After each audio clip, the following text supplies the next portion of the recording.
ಇಲ್ಲಿ ನೋಡಿ ನಾನು ಅಟಾನಮಸ್ ಬಾಡಿ ಅಂತ ಒಂದೇ ಕೆಬಿ ಬಂತು. ನೆಕ್ಸ್ಟ್ ಸಪ್ಲೈ ಅಂಡ್ ಸರ್ವಿಸ್ ಒಂದೇ 20.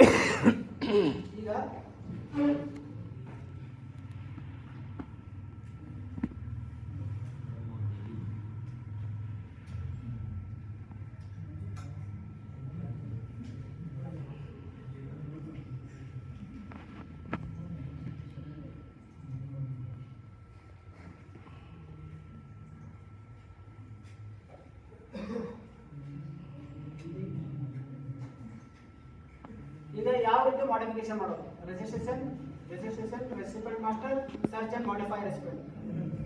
ಇಲ್ಲಿ ನೋಡಿ, ಇಲ್ಲಿ ಏನೋ ಅವರು ಚೇಂಜಸ್ ಇದೆ ಅಂತ ನಾವು ಕೊಟ್ಟರೆ ಅಂತ ನಿಮಗೆ ಈ ರೀತಿ ಸರ್ಚ್ ಮಾಡಬೇಕು. Account number, recipient ID. ಈಗ ಅಕೌಂಟ್ ನಂಬರ್ ತಂದು ನಿಮ್ಮ ಕಡೆ ಕೊಟ್ಟಿರ್ತಾರೆ. ಅಕೌಂಟ್ ನಂಬರ್ ಇಲ್ಲಿ ಪೇಸ್ಟ್ ಮಾಡಿಬಿಟ್ಟು ನೋಡಿ ನಿಮ್ಗೆ ತೋರಿಸ್ತೀನಿ.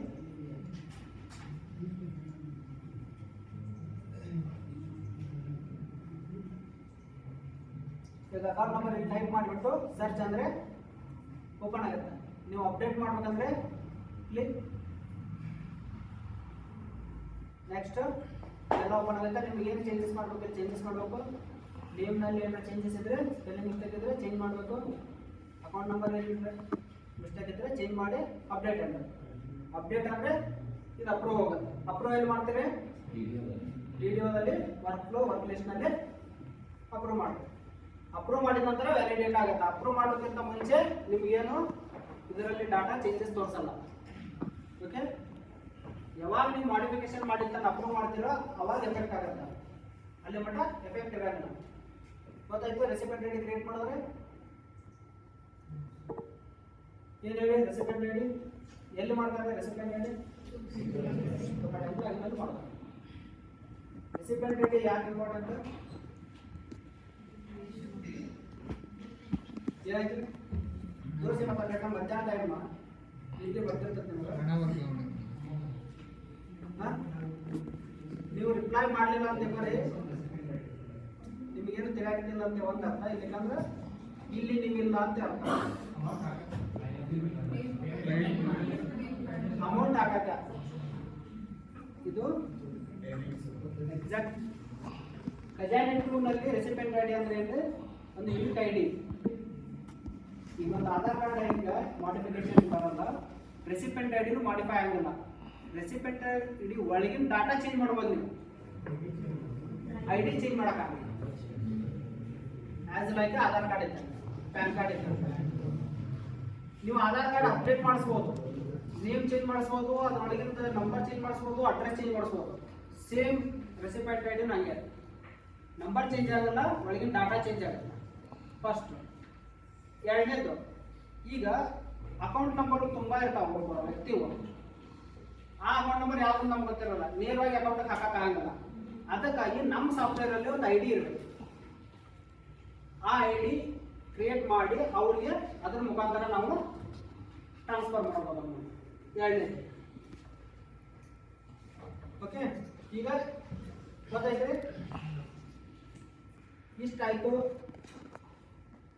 ಒಂದದ್ದು ಬಿಲ್ ಮಾಡ್ಬೇಕಾದ್ರೆ DSC ಇರಬೇಕು, ಯೂಸರ್ ಐಡಿ ಪಾಸ್ವರ್ಡ್ ಇರಬೇಕು. ಇವು ಎರಡು ಇದ್ದಂದ್ರೆ ರೆಸಿಪಿಯೆಂಟ್ ಐಡಿ ಇರಬೇಕು.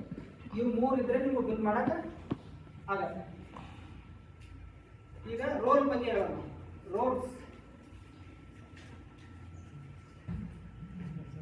ಒಂದು ಬಿಲ್ ಕ್ರಿಯೇಟ್ ಆಗ್ಬೇಕಾದ್ರೆ ಎಷ್ಟು ರೋಲ್ ಇರಬೇಕು?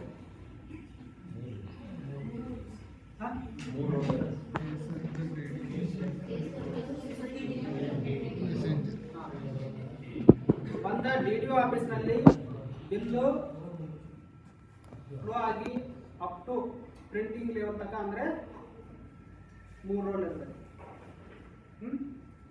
ನೆಕ್ಸ್ಟ್ ಅದು ಕೌಂಟರ್ ಸಿಗ್ನೇಚರ್ ಹೋಗುವಂಥ ಬಿಲ್ ಆಗಿದ್ರೆ ಕೌಂಟರ್ ಸಿಗ್ನೇಚರ್ ರೋಲ್ ಇರಬೇಕು. ಅದು ರಿಲೇಟೆಡ್ ಟು ಬಿಲ್. ಡೈರೆಕ್ಟ್ ಟ್ರೆಜರಿಗೆ ಹೋಗುವಂಥ ಬಿಲ್ಲಿಗೆ 4 ರೋಲ್ ಸಾಕು. Okay, 4 role. 4 ರೋಲ್ ಯಾವ್ಯಾವು? ಕನ್ಫ್ಯೂಸ್ ಆದ case worker, superintendent, DDO, messenger. ನೀವು ಇನ್ನೂವರೆಗೆ 3 ರೋಲ್ ಅಂತ ಇದ್ರೆ ಅಷ್ಟೇ. ನಾವು ವಿಡಿಯೋ ಮೆಸೆಂಜರ್ ನೀವು ಬಿಲ್ ಅಪ್ರೂವ್ ಮಾಡ್ತೀರಿ, ಪ್ರಿಂಟ್ ತೆಗಿತೀರಿ, ಸೆಂಟ್ರಲ್ ಟ್ರೆಜರಿ ಮಾಡ್ತೀರಿ. ಬಟ್ ಟ್ರೆಜರಿ ಒಳಗೆ ಲೋಡ್ ಆಗಬೇಕಾದ್ರೆ ಮೆಸೆಂಜರ್ ಮ್ಯಾಪ್ ಆಗಿರ್ಬೇಕು. ಕ್ಲಿಯರ್? ಬಿಲ್ ಯಾವ ರೀತಿ ಮಾಡಬೇಕು? ಈಗ ಹೊಸದಾಗಿ ಬಂದಿರತಕ್ಕಂಥ OM ಅನ್ನ ಮಾಡಿ ಬಿಲ್ ಅನ್ನ ಮಾಡಬೇಕು. ಈಗ ಇತ್ತೀಚೆಗೆ ಬಂದಂತ ಆಪ್ಷನ್ ಈಗ OM ಜನರೇಟ್ ಮಾಡಿದ ನಂತರ ಬಿಲ್ ಕ್ರಿಯೇಟ್ ಮಾಡಬೇಕು. OM ಜನರೇಟ್ ಮಾಡೋದ್ರಿಂದ ಮುಂಚೆ OM ಗೆ ಏನು ಬೇಕು? ಅಲ್ಲಿ DDO ಅಕೌಂಟ್ ಬೇಕು, ಹೆಡ್ ಆಫ್ ಅಕೌಂಟ್ ಬೇಕು. ಆ ಹೆಡ್ ಆಫ್ ಅಕೌಂಟ್ ಇರುತ್ತೆ. ನಿಮಗೆ ಯೂಸ್ ಏನಾಗುತ್ತೆ ಅಲ್ಲಿ ಆಟೋಮೆಟಿಕ್ ಆಗ್ತದೆ. ನಿಮಗೆಲ್ಲ ಯಾವ ಬಿಲ್ ಮಾಡ್ತಾ ಇದ್ರಿ, ಬಿಲ್ಡಿಂಗ್ ಗ್ರಾಂಟ್ ಮಾಡ್ತಾ ಇದ್ರಿ, ಯಾವ್ದ್ರೊಳಗೆ ಖರ್ಚು ಆಗಬೇಕು 07 ಅದು ಆಟೋಮೆಟಿಕ್ ಬಂದಿರ್ತದೆ. ಕ್ಲಿಕ್ ಮಾಡ್ತೀರಿ, ಮುಂದೆ ಹೋಗ್ತಾ ಇರ್ತೀರಿ. ಬಟ್ ಅದ್ರ ಡಿಜಿಟ್ ಯಾರು ಅಬ್ಸರ್ವ್ ಮಾಡಿರಂಗಿಲ್ಲ. ಇಲ್ಲಿ ಏನು ಕರೆಕ್ಟಾಗಿ ಹಾಕ್ಬೇಕು ಹೆಡ್. ಅದಕ್ಕೆ ಒಂದ್ಸಲ ನೀವು ಬರ್ದಿಟ್ಟು ನಂತರ OM ನಲ್ಲಿ ಈಸಿಯಾಗಿ ಅದನ್ನು ಸೆಲೆಕ್ಟ್ ಮಾಡಕ್ಕೆ ಈಸಿ. OM ನಲ್ಲಿ ತುಂಬಾ ಹೆಡ್ಗಳು ತೋರಿಸುತ್ತೆ. ಅಲ್ಲಿ ನಿಮ್ಮ ಹೆಡ್ ಯಾವ್ದು ಅನ್ನೋದು ಗೊತ್ತಾಗಲ್ಲ. ಅದಕ್ಕೆ ಏನು ಮಾಡಬೇಕು? ಕ್ರಿಯೇಟ್ ಬಿಲ್ ಅಲ್ಲಿ ಹೋಗಿ ಫಸ್ಟ್ ಅದನ್ನ ಹೆಡ್ ವಿಡಿಯೋ ಕೋಡ್ ಅಂತ ಮಾಮೂಲಾಗಿ ಎಲ್ಲರಿಗೂ ನೆನಪಿರುತ್ತೆ. ಅದು ಬಿಟ್ಟರೆ ಹೆಡ್ ಅನ್ನ ನೀವು ಬರ್ದಿಟ್ಟು ಹೋಗೋದು. ಯಾವ ಬಿಲ್ ಮಾಡ್ತಾ ಇದ್ದೀವಿ ಈಗ ನೋಡಿದ್ರೆ ಕೇಸ್ ವರ್ಕರಲ್ಲಿ ನಾ ಫಸ್ಟ್ ಹೋಗ್ತೀನಿ. ಕೇಸ್ ವರ್ಕರಲ್ಲಿ ಹೋಗಿ ಯಾವ ಬಿಲ್ ಮಾಡತ್ತೀವಿ ಕ್ರಿಯೇಟ್ ಬಿಲ್. ಇಲ್ಲಿ ಫಸ್ಟ್ ಸೆಲೆಕ್ಟ್ ಸೆಕ್ಟರ್, ಯಾವ ಸೆಕ್ಟರಲ್ಲಿ ನೀವು ಬಿಲ್ ಮಾಡ್ತಾ ಇದ್ದೀರಿ. State, ZP, TP, PFMS, PSC. ZP ಮತ್ತು ಸ್ಟೇಟು, TP ಯಾವುದು? ಈಗ ನಾನು ಸ್ಟೇಟ್ ಸೆಲೆಕ್ಟ್ ಮಾಡ್ತೀನಿ. ಇಲ್ಲಿ DC ಬಿಲ್ಲು, ಇಲ್ಲಿ ಕ್ಲೇಮ್ ಟೈಪು ಸಪ್ಲೈ ಸರ್ವಿಸು,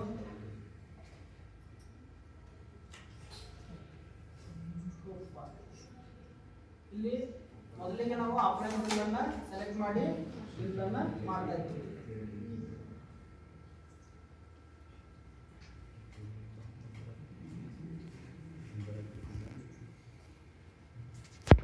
ಇಲ್ಲಿ ಫಸ್ಟ್ ಹೆಡ್ ಅನ್ನ ನಾವು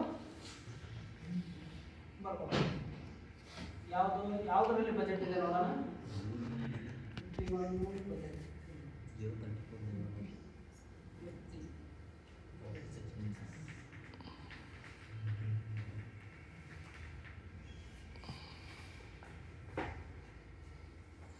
ಈಗ ಅಂದ್ರೆ ಹೆಡ್ ನೋಡ್ಕೊಂಡ್ರೆ ನೀವು ಬರ್ದಿಟ್ಟುವರೆ. ನೆಕ್ಸ್ಟ್ ಇಲ್ಲಿ ಎಲ್ಲಾನು ಒಂದೇ DSCಯಲ್ಲಿ ವ್ಯಾಪಾರದಿಂದ ನಾನು ಪೋಸ್ಟ್ ಸ್ವಿಚ್ ಅನ್ನು ತಗೋತಾ ಇದ್ದೀನಿ. ನಿಮ್ಮ ಆಫೀಸ್ನಲ್ಲಿ ಕೆಲವೊಬ್ಬರು ಕೇಸ್ ವರ್ಕರ್ DSC ಬೇರೆ ಇರ್ಬೋದು, ಸೂಪರ್ಡೆಂಟ್ DSC ಬೇರೆ ಇರ್ಬೋದು. ನೀವು ಆ ಒಂದು ಯೂಸರ್ ಐಡಿ ಹಾಕಿ ಇಲ್ಲಿ ಸೆಲೆಕ್ಟ್ ಮಾಡ್ಕೋಬೇಕು. First OM initiating authority process official memorandum creation. ಆನಂತರ ಇಲ್ಲಿ ಸೆಲೆಕ್ಟ್ DC ಬಿಲ್. ನೀವು ಯಾವ ಬಿಲ್ ಬೇಕಾದರೂ ತಗೋಬೋದು. ಇಲ್ಲಿ GIS, GPF, TA ಬಿಲ್ ಇವೆಲ್ಲ ನೀವು ತಗೋಬೋದು. ನಾನಿಲ್ಲಿ DC ಬಿಲ್ ತಗೋತಾ ಇದ್ದೀನಿ. DC ಬಿಲ್ನಲ್ಲಿ supply service.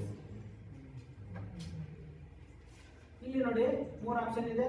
OM for single video, single recipient. Video ಒಬ್ಬರಿಗೆ ಪೇಮೆಂಟ್ ಮಾಡ್ತಿದ್ರೆ ಇಲ್ಲಿ ತಗೋಬೋದು. OM for single video, multiple recipient ಅಂದರೆ ಒಂದೇ ವಿಡಿಯೋನಲ್ಲಿ ಒಂದು 5-6 ಬಿಲ್ ಮಾಡ್ತಾ ಇದ್ದಾರೆ. 5-6 ಮಂದಿಗೆ ನೀವು ಬಿಲ್ ಮಾಡ್ತಿದ್ರೆ ಇಲ್ಲಿ ಸೆಲೆಕ್ಟ್ ಮಾಡಬಹುದು. ಇಲ್ಲಿ OM for multiple video, single, multiple recipient, single are multiple recipient. ಈಗ ನೀವು ವಿಡಿಯೋಗಳಿಗೆ ಈಗ ಡಿಪಾರ್ಟ್ಮೆಂಟ್ ಟು ಡಿಪಾರ್ಟ್ಮೆಂಟ್ ಅಮೌಂಟನ್ನು ಹಾಕ್ತಿರ್ತೀರಿ. ಅಡ್ಜಸ್ಟ್ಮೆಂಟಿಂಗ್ ಬಿಲ್ ಮಾಡಬೇಕಾದ್ರೆ ಇದು ತಗೊಳ್ಳಿ. ಓಕೆ, ಈಗ ನಾನು OM ಫಾರ್ ಸಿಂಗಲ್ ರೆಸಿಪಿಯೆಂಟ್ ತಗೊಂಡ್ಬಿಟ್ಟು ಇಲ್ಲಿ ನಿಮ್ಮದು ರೆಫರೆನ್ಸ್ ನಂಬರ್ ಅನ್ನ ಹಾಕಿ. ಮ್ಯಾನ್ಯುವಲಿ ಆದೇಶಕ ರೆಫರೆನ್ಸ್ ನಂಬರ್ ಹಾಕ್ತಿದ್ರೆ ಅದನ್ನೇ ಸೇಮ್ ಹಾಕ್ಬೇಕು.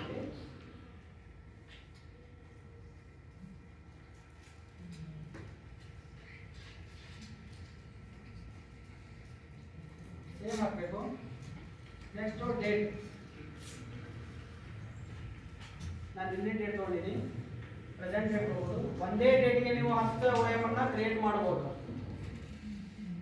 ನೀವು ಬಿಲ್ ನಾಳೆ ಮಾಡ್ತೀರಂದ್ರೆ ಇವತ್ತಿನ ಡೇಟ್ಗೆ ನೀವು ಕ್ರಿಯೇಟ್ ಮಾಡಿ ಇಟ್ಕೋಬಹುದು.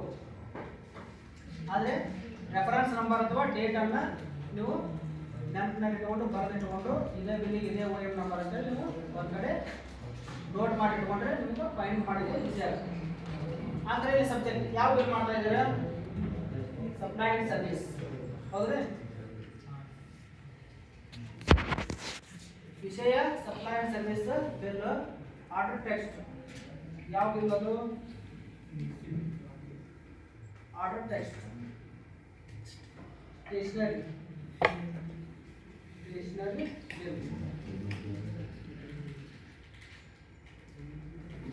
ನೆಕ್ಸ್ಟ್ ಸಿಂಗಲ್ ಬಿಲ್ ಅಂತ ನೋಡಿದ್ವಲ್ಲ ನಾವು, ಸಿಂಗಲ್. ಪರ್ಪಸ್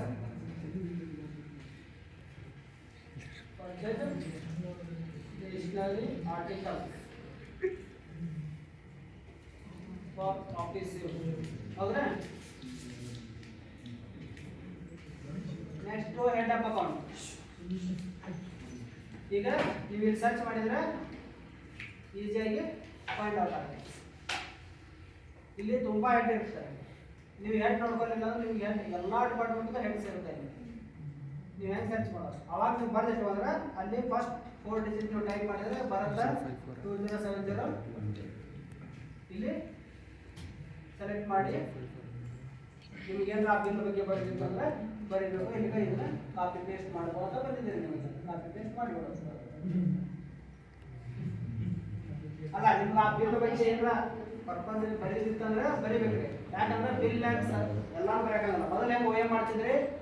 ಲೆಟರ್ ಫುಲ್ ಬರೀತಿದ್ರು. ಅದು ಏನಕ್ಕೆ, ಯಾವ ಎಷ್ಟು, ಏನು ಪರ್ಪಸ್, ಯಾವ ಉದ್ದೇಶಕ್ಕೆ ಎಲ್ಲ ಬರೀತಿದ್ರಲ್ಲ. ಲೆಟರ್ ಬರ್ದಂಗೆ ಇಲ್ಲಿ ಬರೀಬೇಕು. ಒಂದು ಸಿಸ್ಟಮೆಟಿಕ್ ಇರುತ್ತೆ. ಈಗ ಎಷ್ಟು ದಿವಸ ಏನು ಮಾಡ್ತಾ ಇದ್ದೀರಿ? ಒಂದು ಬಿ ಯಾರೋ ಒಬ್ಬರು ಸೋಸ್ಯಾನ ಅಂತ ಅದ್ರ ಪ್ರಕಾರ ನೀವು ಕಾಪಿ ಪೇಸ್ಟ್ ಮಾಡ್ಬೋದು, ಓ ಎ ಕ್ರಿಯೇಟ್ ಮಾಡ್ಕೊಂಡು ಬಂದಿದೆ. ಬಟ್ ಆದ್ರೂ ಬಂದು ನೋಡ್ಬೇಕು ಇಲ್ಲಿ ಏನೈತಿ. ಇಲ್ಲಿ ಈ ಬಾಕ್ಸ್ ಎದ್ರ ಸಂಬಂಧ, ಈ ಬಾಕ್ಸ್ ಎದ್ರ ಸಂಬಂಧ ಕೊಟ್ಟಿಲ್ಲ ಅಂತೇಳಿ ಬರಿಬೇಕು. No limitation of text type ಮಾಡ್ಬೋದು. ಟೆಕ್ಸ್ಟ್ ಕನ್ನಡದಲ್ಲೂ ಮಾಡ್ಬೋದಲ್ಲ? ಹಾಂ, ಮಾಡ್ಬೋದು. ಈಗ ವಿಡಿಯೋ ಕೋಡ್. ವಿಡಿಯೋ ಕೋಡ್ ಏನೈತಿ ಇದು?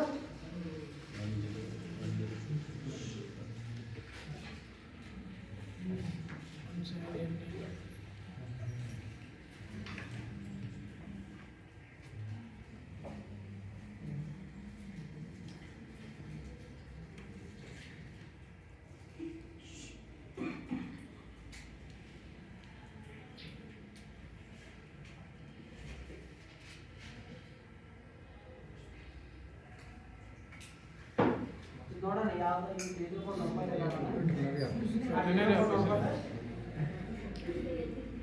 ಯಾವ ವಿಡಿಯೋ ಕೂಡ ಆಗ್ತಿಲ್ಲ ಆ ಆಫೀಸ್ ಹೆಸರು ಮಾಡ್ತಾ ಇದ್ದೀವಿ.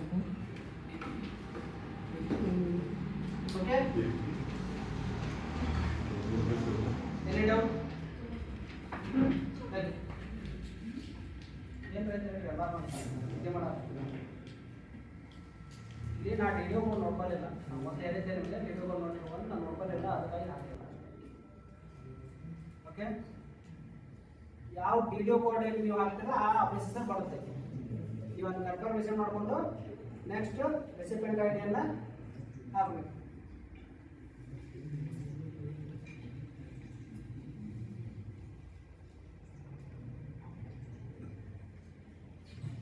ಇಲ್ಲಿ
ಹಾಕಬೇಕು.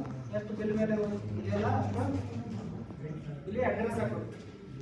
ಯಾವ ಆಫೀಸಿಂದ ನೀವು ಬಿಲ್ ಮಾಡ್ತಾ ಇದ್ದಾರೆ ಅಡ್ರೆಸ್ಸನ್ನು ಹಾಕಿ ಆ್ಯಡ್ ಅಂತ ಫಾರ್ವರ್ಡ್ ಅಂತ. ಹೌದಾಯ್ತು?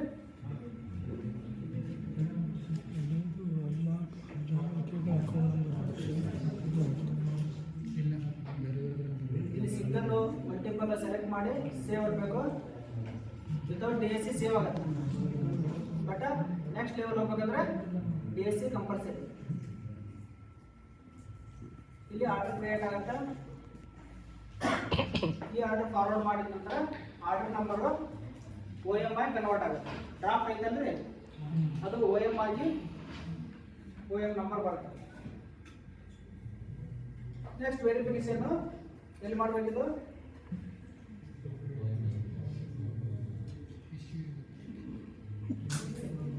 OM ರೆಕಮೆಂಡಿಂಗ್ ಅಥಾರಿಟಿ ಅಂದರೆ ವೆರಿಫೈಯರ್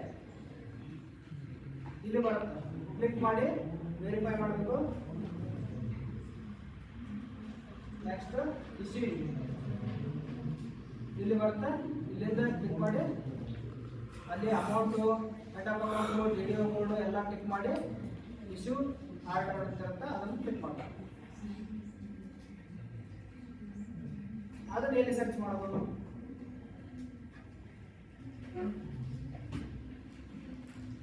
ಈಗ ಆಲ್ರೆಡಿ ಈಗ ಕ್ರಿಯೇಟ್ ಆಗಿದೆ ಒಂದು OM ನೋಡಿದ್ರೆ ತೋರಿಸ್ತೇನೆ. ನೆಕ್ಸ್ಟ್ ಆರ್ಡರ್ ಆದ ತಕ್ಷಣ ಕೇಸ್ ಅವ್ರ ಕ್ರಿಯೇಟ್ ಮಾಡಿ ಇಲ್ಲಿ ಯಾವ ಬೆಲೆ OM ಆಗಿದ್ರೆ ನೀವು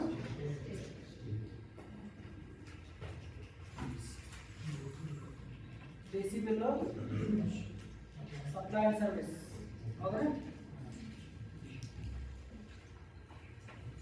ಓಪನ್ ಇಲ್ಲಿ ಮಂಜೂರಾದ ಆದೇಶ ಬರುತ್ತೆ.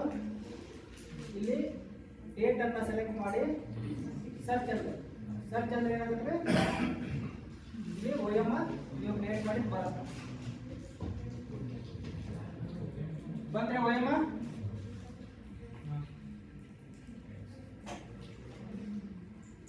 ಈ OM ಅನ್ನ ಟಿಕ್ ಮಾರ್ಕ್ ಮಾಡ್ಕೊಬೇಕು. ಟಿಕ್ ಮಾರ್ಕ್ ಮಾಡಿ ಓಪನ್ ಅಂತ ಇದು OM ಹೌದಿಲ್ಲ ಅಂತ ಚೆಕ್ ಮಾಡಿ ಈಗ ಒಂದು 5-6 ಕ್ರಿಯೇಟ್ ಮಾಡಿರ್ತೀವಿ. ಒಂದು ಆಫೀಸ್ನಾಗ 3 ಜನ ಕೇಸ್ ಹೊರಟಿರ್ತಾರೆ.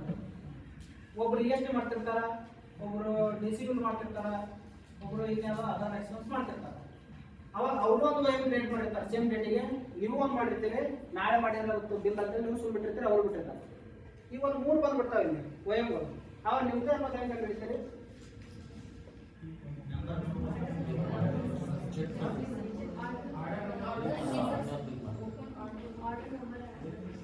ಬರ್ಕೊಂಡೇ ನೀವು ಇವಾಗ ಓಪನ್ ಮಾಡಬೇಕು. ಕ್ಲಿಕ್ ಮಾಡಿದ್ರೆ ಓಪನ್ ಆಗುತ್ತೆ. ಓಪನ್ ಮಾಡಿದ ನಂತರ ಯಾರ್ದು ಮಾಡಿರ್ತಿರಲ್ಲ ನೀವು ರೆಸಿಪೆಂಟ್ ಕಾಣುತ್ತಾ? ಇದೇ ರೆಸಿಪೆಂಟ್ ಐಡಿ ನಾವು ಮಾಡಿ ಅಂತೇಳಿ ಗೊತ್ತಾ? ಓಕೆ, ನಿಮ್ಗೆ ಹೆಡ್ ನಿಮ್ಗೆ ಗೊತ್ತಿರುತ್ತೆ. ರೆಸಿಪೆಂಟ್ ಐಡಿ ಮ್ಯಾಗ ಫೈಂಡ್ ಔಟ್ ಮಾಡ್ಬೋದು, ಹೆಡ್ ಮ್ಯಾಗ ಕಂಡುಹಿಡಿಬೋದು, ಅಮೌಂಟ್ನ ಕಂಡುಹಿಡಿಬೋದು.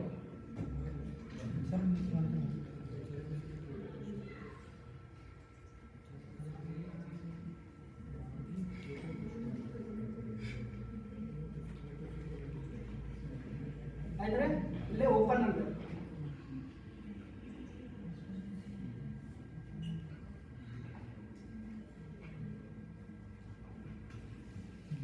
ಬಂತು. ಇಲ್ಲಿ OM ಅಮೌಂಟ್ ಇದೆ OM. Next DC bill details. ಇಲ್ಲಿ ವೋಚರ್ ನಂಬರ್ ಹಾಕಬೇಕು, ವೋಚರ್ ಡೇಟ್ ಹಾಕಬೇಕು.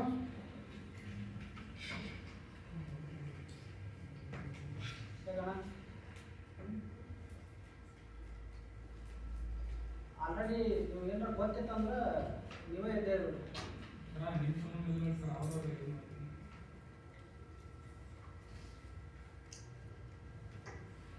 ಇಲ್ಲಿ ನಾವು ಟೈಮ್ ಪಾಸ್ ಬಂದ್ರೆ ಇಲ್ಲಿ ಯಾವ ಬಿಲ್ ಇದೆ ಆ ಬಿಲ್ಲನ್ನು ಪರ್ಪಸ್ ಆಗ್ತದೆ.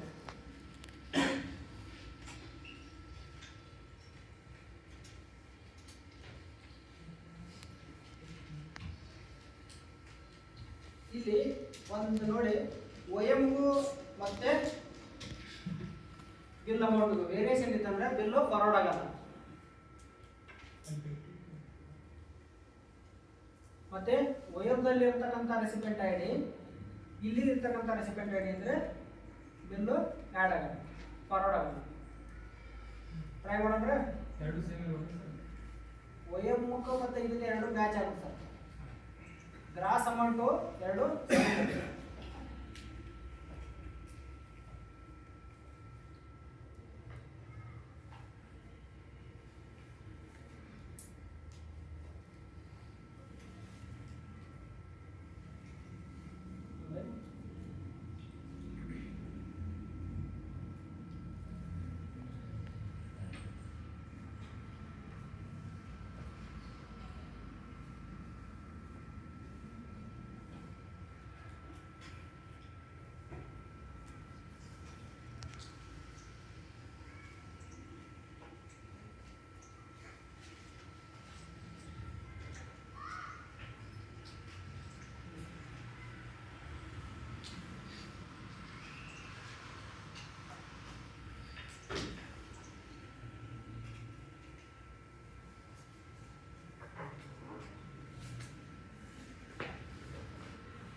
ರೇಟ್ ಫ್ಲೋ ಗೊತ್ತಾಗ್ತಾ ಇದ್ರೆ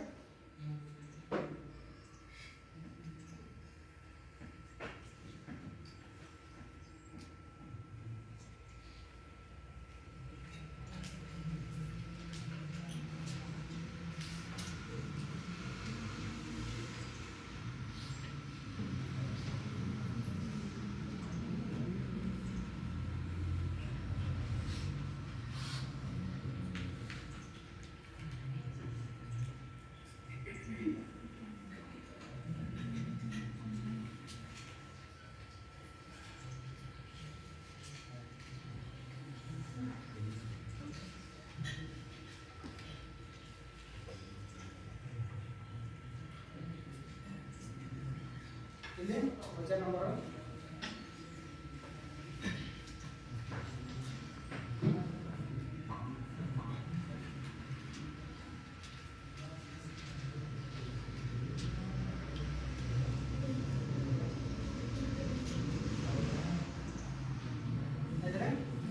ಈಗ ನೋಡಿ ಏನಂತ ಬಂತು ರಾಸ್ ಬಂತು ಇಲ್ಲಿ ಬೇರೆ ರೆಸಿಪೆಂಟ್ ಐಡಿ ಹಾಕೋಣ.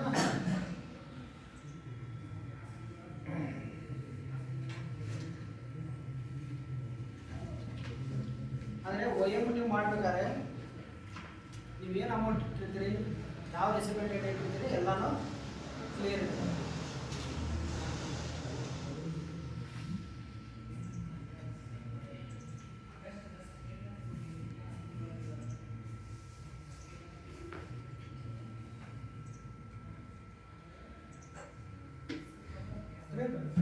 ಯಾವುದೇ ಒಂದು ಸಿಂಗಲ್ ಡಿಜಿಟ್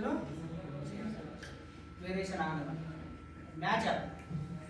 ಈಗ ನೀವು ಮ್ಯಾನುವಲಿ ಮಾಡ್ಬೇಕಾದ್ರೆ ಏನು ಮಾಡ್ತಿದ್ರಿ, ಯಾವುದೇ ರೆಸಿಪೆಂಟ್ ಆಗಲಿ ಯಾವುದೇ ಅಮೌಂಟನ್ನು ಮೆನ್ಷನ್ ಮಾಡ್ತಾ ಇರಲಿಲ್ಲ. ಒಂದು ಡ್ರಾಫ್ಟ್ ಕ್ರಿಯೇಟ್ ಮಾಡ್ತಿದ್ರಿ, ಲೆಟರ್ ಪ್ರಿಂಟ್ ತೆಗಿತಿದ್ರಿ, ಮ್ಯಾನುವಲಿ ಮಾಡಿ ಆನ್ಲೈನ್ ಬಿಲ್ ಮಾಡಿ ಟ್ರೆಸರಿ ಸಬ್ಮಿಟ್ ಮಾಡ್ತಿದ್ರಿ. ಹೌದಾ? ಆನ್ಲೈನಲ್ಲಿ ನೀವು ಯಾವ ರೆಸಿಪೆಂಟ್ ಐಡಿ ಏನು ಅಮೌಂಟ್ ಹಾಕ್ತಾ ಇದ್ದೀರ ಅದೇ ರೆಸಿಪೆಂಟ್ ಐಡಿ ಸೇಮ್ ಅಮೌಂಟ್ ಇಲ್ಲಿ ಮೆನ್ಷನ್ ಆಗ್ತದೆ. ಒಂದು ಸಿಂಗಲ್ ರುಪಿ ಆಚೆ ಈಚೆ ಆದಂದ್ರೆ ಬಿಲ್ಲು ತಗೊಳ್ಳೋದು. ಓಕೆ, ನೆಕ್ಸ್ಟ್ ಸೇಮ್ ನೀವು ಡಿ ಸಿ ಬಿಲ್ಗೆ ವಚರ್ದಾಗ ಬಿಲ್ ಇರ್ತೈತಿ, ಅಮೌಂಟ್ ಇರ್ತೈತಿ, ಸೇಮ್ ಆಗ್ತದೆ. ಟಿ ಎ ಬಿಲ್ಲಿಗೆ ಓ ಎಮ್ ಮಾಡ್ತಾರೆ. ಯಾವ ರೀತಿ ಮಾಡ್ತಾರೆ?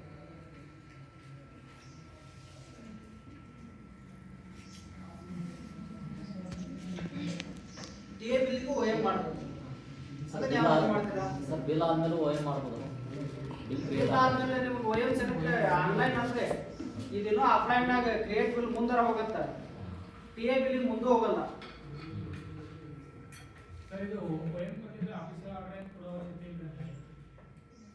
ಈಗ ಸದ್ಯಕ್ಕೆ ಯಾವುದೋ ಬರಬೇಕು.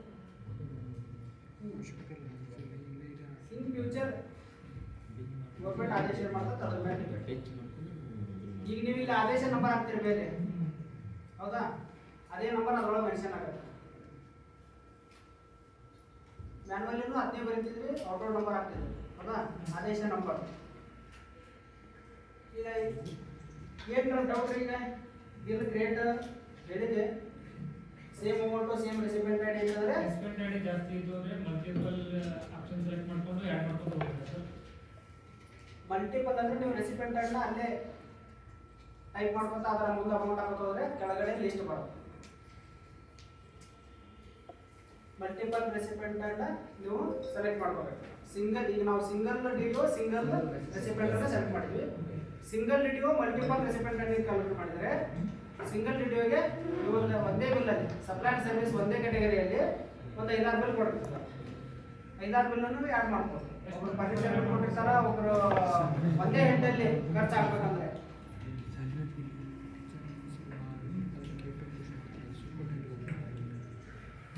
ಸರ್ ಇದು ಸ್ಯಾಲ್ರಿದು ಹೆಂಗೆ ಆಗುತ್ತೆ ರೀ ಸರ್? HRMS ಅಲ್ಲೇನೋ ಕ್ರಿಯೇಟ್ ಮಾಡಿ K2 ಪುಷ್ ಮಾಡ್ತಾರಂತ್ರಿ ಅದು ಸ್ವಲ್ಪ. ಈಗ ನೋಡಿ, ಸೇಮ್ ರೆಸಿಪಿಯೆಂಟ್ ಐಡಿ ನಾವು ತಗೊಂಡೆ ಆ್ಯಡ್ ಆಗಿ ಆ ನಂತರ ಈಗ ರೆಸಿಪಿಯೆಂಟ್ ಡಿಡಕ್ಷನ್ ಅಮೌಂಟ್ ಅಲ್ಲಿ ಪೇಮೆಂಟ್ ಡಿಡಕ್ಷನ್ ಆಗ್ತಾ ಇದೆ. ಈಗ ಓ ಎಮ್ ನೀವು ಕ್ರಿಯೇಟ್ ಮಾಡ್ತಿರಲ್ಲ, ಗ್ರಾಸ್ ಅಮೌಂಟ್ ಕ್ರಿಯೇಟ್ ಮಾಡಿರ್ತೀರಿ, ಇಲ್ಲಿ ಡಿಡಕ್ಷನ್ ಮಾಡ್ತೀರಿ. ಬಿಲ್ ಫಾರ್ವರ್ಡ್ ಆಗುತ್ತಾ? ಇದು ನನ್ನ ಕ್ವಶನ್. ಹಾಂ,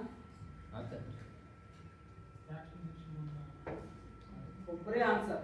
ನೆಕ್ಸ್ಟ್ ಆಗುತ್ತಾ ಆಗಲ್ಲ? ಇಲ್ಲಿ ನಾನು ಐಡಿ ಡಿಡಕ್ಷನ್ ಮಾಡ್ತೀನಿ.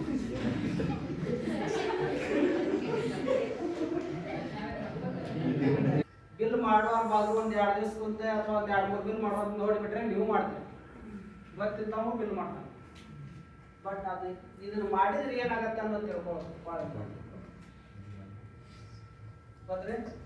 ಬಿಲ್ ನಾನು ಯಾವುದೇ ಒಂದು ಒಬ್ಬ ವ್ಯಕ್ತಿನ ಒಬ್ಬ 3 ಬಿಲ್ ಮಾಡೋದು ಮುಂದೆ ನಾನು ದೊಡ್ಡದು ಗೊತ್ತಂದ್ರೆ ಅವ್ನು ಫುಲ್ ಪರ್ಫೆಕ್ಟಾಗಿ ಬಿಲ್ ಮಾಡ್ತಾನೆ. ನಾ ಏನು ಮಾಡ್ತೀನಿ ಅದನ್ನ ಮಾಡ್ತಾನೆ. ಬಟ್ ನೆಕ್ಸ್ಟ್ ಪ್ರಾಕ್ಟಿಕಲ್ ಯಾವುದೂ ಯೋಚನೆ ಮಾಡಲ್ಲ ಅವ್ರು. ನಾ ಏನು ಮಾಡಿದ್ದಿಲ್ಲ ಅದನ್ನ ನಾ ಈಗ ಕಾಪಿ ಪೇಸ್ಟ್ ಮಾಡಿದ್ರೆ ನಾವು ಕಾಪಿ ಪೇಸ್ಟ್ ಮಾಡ್ತಾನೆ, ಎಕ್ಸ್ಟ್ರಾ ವರ್ಡು ಹಾಕಂಗಿಲ್ಲ. ಬಿಲ್ ಮಾಡೋದು ಎಲ್ಲರಿಗೂ ಗೊತ್ತಿರ್ತೀವಿ. ಬಟ್ ನಾನು ನಿಮ್ಗೆ ಯಾಕೆ ಆಪ್ಷನ್ ತೋರಿಸಿದಂದ್ರೆ, ಈಗ ನಾ ಈಗ ಗ್ರಾಸ್ ಅಮೌಂಟ್ ಹಾಕಿದ್ದೀನಿ, ಹೌದಾ? ಓ ಎಮ್ ಅಂತರೂ ಓ ಎಮ್ಗೆ ಬಿಲ್ ಮ್ಯಾಗಿನ ಅಮೌಂಟ್ ಹಾಕಿದ್ವಿ. ನಮಗೆ ಮುಂದೆ ಗೊತ್ತಿರಂಗಿಲ್ಲ, IT ಕಟ್ ಆಗುತ್ತೋ, GST ಕಟ್ ಆಗುತ್ತೋ, ಮತ್ತೊಂದು ಕಟ್ ಆಗುತ್ತೋ, ಮತ್ತೊಂದು ಕಟ್ ಆಗುತ್ತೋ.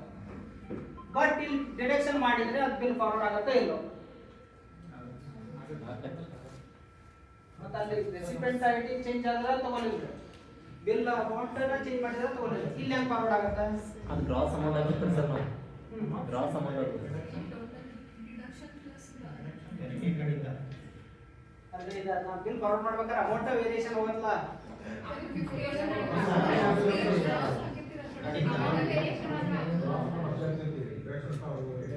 ಎಕ್ಸಾಕ್ಟ್ ಎಲ್ಲಾರ್ದು ಆನ್ಸರ್ ತಿಳಿದೆ. ಬಿಲ್ ಅಮೌಂಟ್ ನಮ್ಮ ಕಡೆ ಇರುತ್ತೆ, ಗ್ರಾಸ್ ಅಮೌಂಟ್ ಟೋಟಲಿ ಇದು ಓ ಎಮ್ ಮ್ಯಾಚ್ ಆಗೋದು ಗ್ರಾಸ್ ಅಮೌಂಟ್. ಇಲ್ಲಿ ನೋಡಿ, ಫಸ್ಟ್ DC ಬಿಲ್ ಡೀಟೇಲ್ಸ್ ಅಂತ ಕೇಳುತ್ತೆ ಇಲ್ಲಿ ಆಪ್ಷನ್. DC ಬಿಲ್ ಡೀಟೇಲ್ಸ್ ನಾಗ ಏನು ಅಮೌಂಟ್ ಹಾಕ್ತೀವಿ, ಇದನ್ನಷ್ಟೇ ಕನ್ಸಿಡರ್ ಮಾಡೋದು ಓ ಎಮ್. ನೆಕ್ಸ್ಟ್ ವೆರಿಫೈ ಮಾಡಕ್ಕೆ ಹೋಗೋಣ. ಅಲ್ಲಿ 3 ಕ್ಯಾಟಗರಿ ಅಮೌಂಟ್ ಬರ್ತಾವೆ, ಒಂದು ಗ್ರಾಸ್, ಒಂದು ಡಿಡಕ್ಷನ್, ಒಂದು ಪೇಬಲ್. ಅದು ಯಾವ್ದು ಮ್ಯಾಚ್ ಆಗುತ್ತೆ? ಗ್ರಾಸ್ ಅಮೌಂಟ್ ಮ್ಯಾಚ್ ಆಗಿರುತ್ತೆ. ನೆಕ್ಸ್ಟ್ ಅದು ಮ್ಯಾಚ್ ಮಾಡ್ಕೊಳಕ್ಕೆ ಹೋಗಲ್ಲ. ಅದೇ only thing gross amount important. ನೀವು ಒಬ್ಬರು GST ಅಮೌಂಟ್ ಕಟ್ ಮಾಡ್ತೀವಿ ಇದು ಅಂತೇಳಿ ನೀವು ಏನಾರ ಬದಲಿ ನೀವು ಹಾಕಿದರೆ ನಿಮ್ಮ ಓನ್ ಆಗಿ ನಿಮ್ದು ಓ ಎಮ್ ತಪ್ಪಾಗತ್ತಾ, ಬಿಲ್ ತಪ್ಪಾಗುತ್ತೆ? ಅದಕ್ಕೆ ನಿಮಗೆ ನೆಕ್ಸ್ಟ್ ಕ್ವಶನ್ ರೈಸ್ ಆಗುತ್ತೆ. ನೀವು ಪ್ರಾಕ್ಟಿಕಲಿ ಮಾಡೋದ್ನಾಗ ಅದು ರೈಸ್ ಆಗುತ್ತೆ ಕ್ವಶನ್. ಇಲ್ಲಿ ನಿಮಗೆ ಕ್ವಶನ್ ರೈಸ್ ಆಗಲ್ಲ. ಅದಕ್ಕಾಗಿ ನಾ ಹೇಳಿದೆ ಯಾವುದೇ ರೀತಿಯಿಂದ ನಿಮ್ದು ಏನು ಬಿಲ್ನಲ್ಲಿ ನಾವು ಮೆನ್ಷನ್ ಮಾಡಿ ಕೊಟ್ಟಿರ್ತಲ್ಲ ಅಮೌಂಟು, ಅದೇ ಅಮೌಂಟನ್ನು ಹಾಕಬೇಕು. ನೀವು ಓನ್ ಆಗಿ ತೆಗೆ ಓಡಿಸಿ ಇದು ಡಿಡಕ್ಷನ್ ಆಗಿ ಎಷ್ಟು ಬರ್ತದೆ ಅಂತ ನೀವಾಗ ಕ್ಯಾಲ್ಕುಲೇಷನ್ ಮಾಡಿ ಹಾಕಿದ್ರೆ ಓ ಎಮ್ ಅಲ್ಲಿ ನಿಮ್ಮ ಓ ಎಮ್ ತಪ್ಪಾಗುತ್ತೆ. ಓಕೆ, ಈಗ ಡಿಡಕ್ಷನ್ ಆಯಿತು. ಇಲ್ಲಿ ಇನ್ಕಮ್ ಟ್ಯಾಕ್ಸ್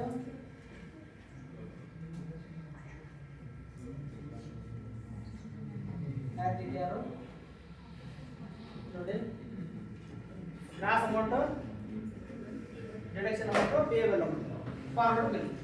ಫಾರ್ವರ್ಡ್ ಆದರೆ ಸೂಪರ್ಡೆಂಟ್ ಹೋಗುತ್ತೆ. ಸೂಪರ್ಡೆಂಟಿಂದ ವೆರಿಫೈ ಆದ ನಂತರ ಡಿ.ಡಿ.ಒ ಹೋಗುತ್ತೆ. ಡಿ.ಡಿ.ಒದಿಂದ ಅಪ್ರೂವ್ ಆ್ಯಂಡ್ ಸೆಂಡ್ ಪ್ರಿಂಟ್. ಒಂದು ಬಿಲ್ ಸೈಕಲ್ ಕಂಪ್ಲೀಟ್ ಹೋಗಿದೆ. ಏನಾರ ಡೌಟ್? ನೀವು ಯಾವುದೇ ಬಿಲ್ ಮಾಡಿರಿ, K C bill same procedure. ಅದು ಸಪ್ಲೈ ಆ್ಯಂಡ್ ಸರ್ವಿಸ್ ಆಗಿರ್ಬೋದು, ಸ್ಟೇಷನರಿ ಬಿಲ್ ಆಗಿರ್ಬೋದು, ಮತ್ತೆ ಕೆ.ಬಿ. ಬಿಲ್ ಆಗಿರ್ಬೋದು, ಯಾವುದೇ ಬಿಲ್ ಸರಿ ಹೈರ್ ಆ್ಯಂಡ್ ರೆಂಟ್ ಆಗಿರ್ಬೋದು, ಯಾವುದೇ ಬಿಲ್ ಮಾಡಿದ್ರು same procedure, same option, same ಎಲ್ಲ. ಅಮೌಂಟು ಮತ್ತು ವಚರ್ ಅಮೌಂಟ್ ಅಷ್ಟು ಬಿಟ್ಟರೆ ಬೇರೆ ಎಲ್ಲ ಬೈ ಡಿಫಾಲ್ಟ್ ಸೇಮ್. ಯಾರಿಗಾದ್ರೂ ಡೌಟ್ ಇದ್ರೆ ಕೇಳ್ಬೋದು. ನಿಮಗೆ ಮಾಡುವ ಯಾರೋ ಮಾಡಿದ್ರೆ ಇಂಥ ಒಂದು ಟೆಕ್ನಿಕಲ್ ಪ್ರಾಬ್ಲಮ್ ಬಂದಿತ್ತು ಅನ್ನೋದಿದ್ರೆ ಕೇಳ್ಬೋದು. ಇಲ್ಲ ನೆಕ್ಸ್ಟ್ ಸರ್, ಜಿ ಎಸ್ ಟಿದು ಡಿಡಕ್ಷನ್ ಮಾಡೋದಿತ್ತಂದ್ರೆ ಮತ್ತೀಗ ಸ್ಯಾಲ್ರಿ ಬಿಲ್ಸ್ ಅದು ಪೇ ಮಾಡುವಾಗ ರೀ ಸರ್, ಅವಾಗ HRMS ಅಂದ್ರೆ ಏನೋ ಸೆಂಡ್ ಮಾಡಿ K2ಗೆ ಮಾಡ್ತಾರಂತ ಕೇಳಿದೆ. ಅಲ್ಲೂ ಏನು ಮ್ಯಾನ್ಯುವಲಿ ಈ ರೀತಿ ಏನ್ರಿ ಹಾಕೋದಿರ್ತೈತೇನು ರೀ? ನೋಡಿ, ಸ್ಯಾಲ್ರಿ ಬಿಲ್ ಬೇರೆ, ಅದೊಂದು ಬೇರೆ ಡಿಫ್ರೆನ್ಸ್ ಬೇರೆ. DC ಬಿಲ್ ಬೇರೆ. ಸ್ಯಾಲ್ರಿ ಬಿಲ್ ಕೆ ಸರ್ಕಾರ ಮಾಡುವಂಥ ಕೆಲಸ HRMS ನಲ್ಲಿ ಆಗುತ್ತೆ. ಅಲ್ಲಿ ಕೆ ಸರ್ಕಾರ ಆಪ್ಷನ್ ಬರಂಗಿಲ್ಲ ಸ್ಯಾಲ್ರಿ ಬಿಲ್ಗೆ. ಸರ್ ಕೆ ಸರ್ಕಾರ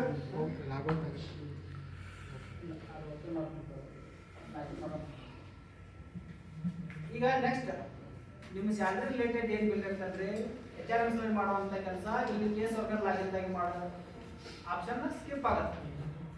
ಇಲ್ಲಿ ಕೆ ಸರ್ಕಾರದವ್ರು DC ಬಿಲ್ಗೆ ಅಷ್ಟೇ ಇದು ಆಪ್ಷನ್ ಆಗುತ್ತೆ. ವೇತನ ಬಿಲ್ಲಿಗೆ HRMS ನಲ್ಲಿ ಮಾಡ್ತಾರೆ, ಕೆ ಸರ್ಕಾರ ಸ್ಕಿಪ್ ಆಗುತ್ತೆ. ಅದೇ ಬೇರೆ ಇದೇ ಬೇರೆ ವೇ. ಈಗ ನಾನು DC ಬಿಲ್ನ ಬಗ್ಗೆ ಮಾತಾಡ್ತಾ ಇದ್ದೀನಿ. DC ಬಿಲ್ನಲ್ಲಿ ಏನೇನು ಡೌಟ್ ಇದ್ರೆ ಕೇಳಿ. ಓಕೆ, DC ಬಿಲ್ಸ್ ಅಂದ್ರೆ ಖಜಾನೆ ಟೋಲ್, ಪ್ಯೂರ್ಲಿ ಖಜಾನೆ ಟೋಲ್ನಲ್ಲಿ bill from first to last ವರೆಗೆ ಖಜಾನೆ ಟೋಲ್ ಎಂಡ್ ಆಗುತ್ತೆ.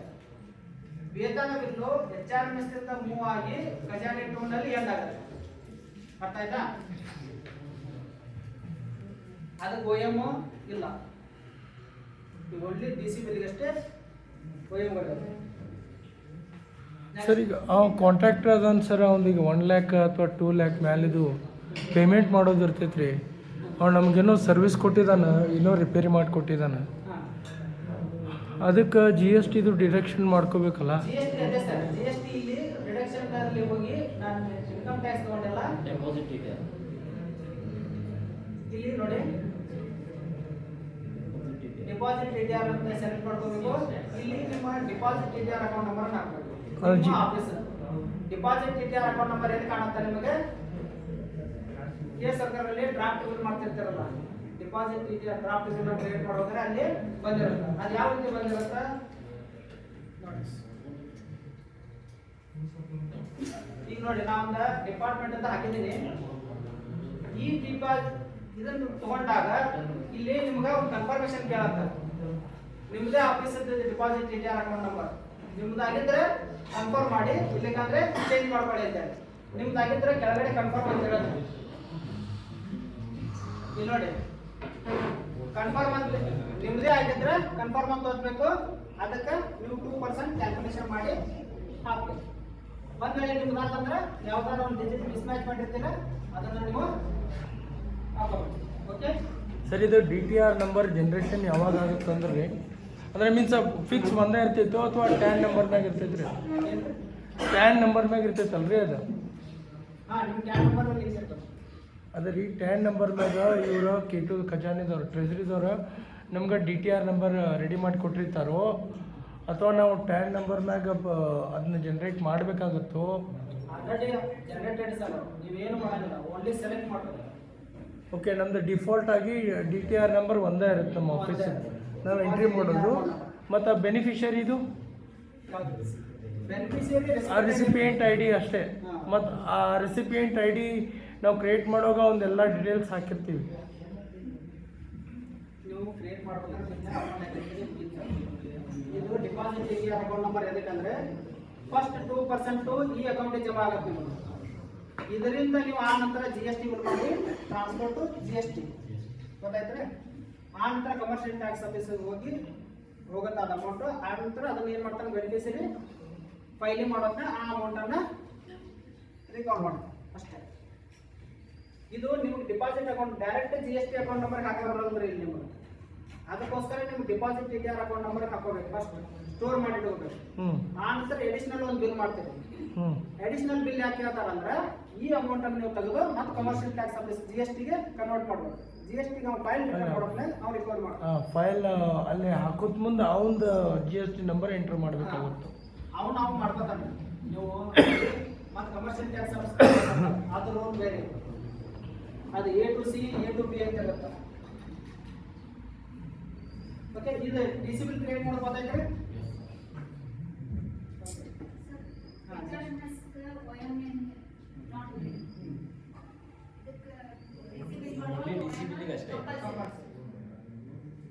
ಸರ್, ಈಗ ವೆಹಿಕಲ್ ಇನ್ಶೂರೆನ್ಸ್ ಬಿಲ್ ಇರ್ತಾವಲ್ಲ ಸರ್, KJID ಇಂಟಿಗ್ರೇಷನ್ ಇದೆ. KJID ಅದೇ ಬೇರೆ KJID ಇಂಟಿಗ್ರೇಷನ್ K2 ಇರ್ತದೆ ಸರ್, ಅದಕ್ಕೆ OM ಬೇಕಾಗಿಲ್ಲ. KJID ಇಂಟಿಗ್ರೇಷನ್ ಇರ್ತದೆ ಸರ್, K2 ಅದೇ ಸರ್. K2 ಇಂಟಿಗ್ರೇಷನ್ ಪ್ಯೂರ್ಲಿ ಖಜಾನೆ ಟೂನಲ್ಲಿ ಕ್ರಿಯೇಟ್ ಮಾಡಬೇಕಾದ ಬಿಲ್ ಅದು ಮಾತ್ರ OM. ಓಕೆ. ಇಷ್ಟೊಂದು ತಿಳಿವಳಿ ಕನ್ಫ್ಯೂಸ್ ಆಗಬೇಡ. OM ಬೇರೆ KJID ಆಗಲಿ HRMS ಆಗಲಿ ಯಾವುದಕ್ಕೂ ಈ ಸದ್ಯಕ್ಕೆ OM ಇಲ್ಲ. ಬಟ್ ಇದು GST ಪೇಮೆಂಟ್ ಇದರಲ್ಲೇನೋ ಮಾಡಬೇಕಲ್ಲ, ನಾವು ಹೋಗಿ ಅದು ಅಂಡರ್ಸ್ಟ್ಯಾಂಡ್ ಆಗ್ತಾ ಇಲ್ಲ. ಸರ್, ನೀವು ವಿಡ್ರಾ ಮಾಡೋದು ಬಿಡ್ರಿ, ಫಸ್ಟ್ ಕಾನ್ಸಂಟ್ರೇಟ್ ಮಾಡಿ. ಡಿಪಾಸಿಟ್ DTR ಅಕೌಂಟ್ ನಂಬರ್ ನಿಮ್ಮ ಡಿಪಾರ್ಟ್ಮೆಂಟಿಗೆ ಅಲಾಟ್ ಆಗಿರ್ತದೆ, ಫೈನಾನ್ಸ್ ಡಿಪಾರ್ಟ್ಮೆಂಟ್. ನೀವೇನೋ ಡಿಪಾಸಿಟ್ ನಿಮ್ಮ ಅಕೌಂಟ್ ಬಂದಿದ್ದು, ನಿಮ್ಗೆ ಅಮೌಂಟ್ ಬಂದಿದ್ದೆಲ್ಲ ಡಿಪಾಸಿಟ್ ಅಕೌಂಟ್ನ ಸ್ಟೋರ್ ಆಗುತ್ತೆ. ಓಕೆ, ಅದನ್ನು ಕೊಡಬೇಕು. ಅದನ್ನು ಯಾವ ರೀತಿ ಕೊಡಬೇಕು, ಆ ಬಿಲ್ ಪ್ರೊಸೀಜರ್ ಬೇರೆ ಸರ್. ಇದು DC ಬಿಲ್ ಬಗ್ಗೆ ಅಷ್ಟೇ ಮಾತಾಡೋದು. GST ಅದು GST ನಾಟ್ ಓನ್ಲಿ GST, ಏನೋ ಅಮೌಂಟ್ ಸ್ಟೋರ್ ಆದರೂ ಡಿಪಾಸಿಟ್ ಅಕೌಂಟ್ ನಂಬರ್ ಸ್ಟೋರ್ ಆಗುತ್ತೆ ಡಿಪಾರ್ಟ್ಮೆಂಟ್. ನಿಮ್ಮ ಕೈಯಾಗ ನಿಮ್ಮ ಅಕೌಂಟಿಗೆ ಏನು ಇರಂಗಿಲ್ಲ. ಏನೋ ಒಂದು ಅಥಾಂಟಿಕೇಟ್ ಆಗಿರ್ಬೇಕಂದ್ರೆ ಡಿಪಾಸಿಟ್ ಅಕೌಂಟ್ ನಂಬರ್, ಅದಕ್ಕೆ ಡಿಪಾಸಿಟ್ ಅಕೌಂಟ್ ನಂಬರ್ ಕ್ರಿಯೇಟ್ ಮಾಡಿಲ್ಲ. ಓಕೆ, ಸ್ಟೋರ್ ಮಾಡ್ತೀವಿ. ನೀವು ನೆಕ್ಸ್ಟ್ ಕ್ವಶನ್ ಕೇಳಿದ್ರಲ್ಲ, ಅದನ್ನು ಯಾವ ರೀತಿ ಕೊಡ್ಬೇಕಂತೇಳಿ ನಿಮ್ಗೊಂದು GST ನಂಬರ್ ಇರ್ತೈತಿ ಡಿಪಾರ್ಟ್ಮೆಂಟ್ ಹತ್ರ. Yes sir, tan number, tan number, GST number. Okay, GST number. Yes sir, GST number. ನಿಮ್ಮ GST ನಂಬರ್ಗೆ ಡಿಪಾಸಿಟ್ ಅಕೌಂಟ್ ನಂಬರ್ ಲಿಂಕ್ ಇದೆ. ನಿಮ್ಗೊಂದು GST ಯೂಸರ್ ಐಡಿ ಪಾಸ್ವರ್ಡ್ ಇರ್ತದೆ. ಇರುತ್ತೆ. ನೀವು ಈ ಹೆಡ್ಗೆ ಇಷ್ಟ ಅಮೌಂಟ್ ಕಟ್ ಆಗೈತೆ ಅಂತ ಎಲ್ಲಿ ನೋಡ್ತೀರಿ, ಅದು ಆಪ್ಷನ್ ತೋರಿಸ್ತಾರೆ. ಈಗ ನೋಡಿ, ಈಗ ನೀವು ಕಟ್ ಮಾಡ್ತೀರಿ.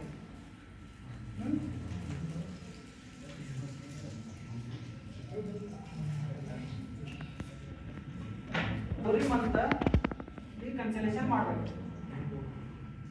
ಓಕೆ,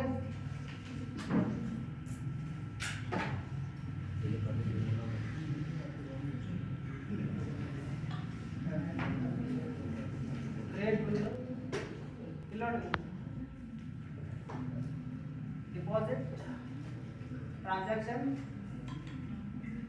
ಪ್ರಿಪರೇಷನ್ ಡ್ರಾಫ್ಟ್ ಇಲ್ಲಿ ಹೋಗ್ಬೇಕು ಸರ್. ನೀವು ಹೆಂಗೆ ಮಾಡಬೇಕು ಹಾಕ್ಬೇಕಂದ್ರೆ ಅವ್ರ ಅಕೌಂಟಿಗೆ ಈ ಆಪ್ಷನಲ್ಲಿ ಅವ್ರ ಅಕೌಂಟಿಗೆ ಹಾಕ್ಬೇಕು. ಇಲ್ಲಿ ಸಿಂಗಲ್ ರೆಮಿಟನ್ಸ್, ಮಲ್ಟಿಪಲ್ ರೆಮಿಟನ್ಸ್ ಅಂತ ಇರುತ್ತೆ. ಇಲ್ಲಿ ಮಲ್ಟಿಪಲ್ ಮ್ಯಾನ್ಯುವಲ್. ಈಗ ನೀವೇನು ಮಾಡಿರಿ, ಮ್ಯಾನ್ಯುವಲ್ ಎಲ್ಲ ಮಾಡಿರ್ತೀರಿ ಹೌದ್ರೆ. ಮ್ಯಾನ್ಯುವಲ್ ಬಿಲ್ ಮಾಡಿದಾಗ ನಿಮ್ಗೆ 4 ವರ್ಷ ಇರುತ್ತೆ. ನಿಮ್ಮ ಡಿಪಾಸಿಟ್ ಅಕೌಂಟ್ ನಂಬರ್, ನಿಮ್ದು ಎಲ್ಲಾರು ಆಫೀಸದ ಡಿಪಾಸಿಟ್ ಅಕೌಂಟ್ ನಂಬರ್ ಎಲ್ಲಿರ್ತಂದ್ರೆ ಇಲ್ಲಿ ಇರ್ತದೆ. ನೀವು ಹೆಂಗೆ ಕಂಡು ಹಿಡಿಬೇಕಂದ್ರೆ ಇಲ್ಲಿ ಹೋಗಿ ಈ ಆಪ್ಷನಲ್ಲಿ ನಿಮ್ಮ ಡಿಪಾಸಿಟ್ ಅಕೌಂಟ್ ನಂಬರ್ ಈ ಹಿಡಿಯುವಾಗ ಈ ಡಿಪಾಸಿಟ್ ಅಕೌಂಟ್ ನಂಬರ್ ಆಗ್ತದೆ. ಈ ಅಕೌಂಟ್ ನಂಬರ್ನ ಸ್ಟೋರ್ ಆಗಿರ್ತದೆ ಅಮೌಂಟ್. ಅದನ್ನು ನೀವು ಹೆಂಗೆ ಮಾಡ್ತೀರಿ, ಇದನ್ನು ಸೆಲೆಕ್ಟ್ ಮಾಡಬೇಕು.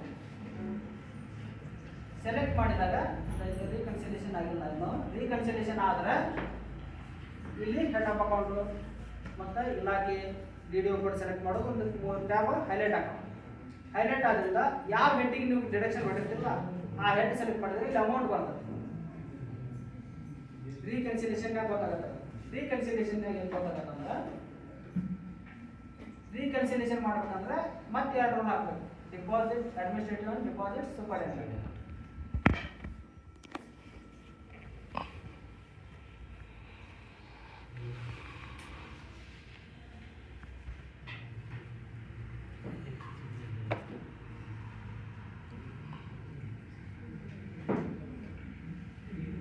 ರೋಲ್ ಇರೋದು ತೋರಿಸ್ತೀನಿ